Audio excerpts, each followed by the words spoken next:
Tatlong bagyo ang binabantayan ng Pag-asa sa loob at labas ng bansa. Una dyan ang Super Typhoon Goring, nasa 165 kilometers west-southwest na ito ng Basco Batanes. Napanatili rin ito ang malakas na hangin at bugso. Papalapit na ito ngayon sa boundary ng Philippine Area of Responsibility. Lalabas yan ng PAR mamayang gabi o bukas ng umaga. Nakataas na rin ang Signal Number 1 sa Batanes, Babuyan Islands at Ilocos Norte, gayon din sa hilaga ng Apayao at northwestern portion ng Cagayan. Uulanin din ang malaking bahagi ng bansa dulot ng habagat na pinapalakas ng bagyo. Ang isa pang bagyo sa labas ng bansa na may international name na Haikui, papasok sa PAR ngayong gabi. Hahatakin din ito ang habagat. Malayo-layo naman sa bansa ang isa pang bagyo sa hilaga ng Eastern Visayas.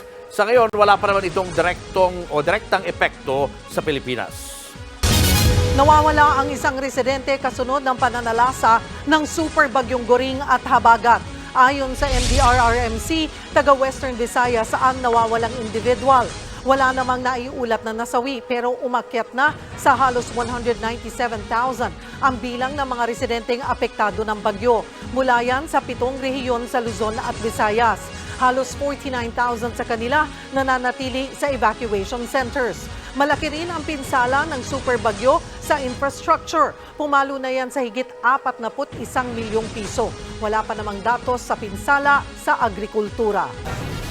Mga kapatid, Cheryl Cosing po, huwag maging bilis at maging una sa lahat para sa tuloy-tuloy na balitaan at karagdagang impormasyon sa mga napapanahong issue ng lipunan. Tumutok lamang at mag-subscribe sa social media pages ng News 5.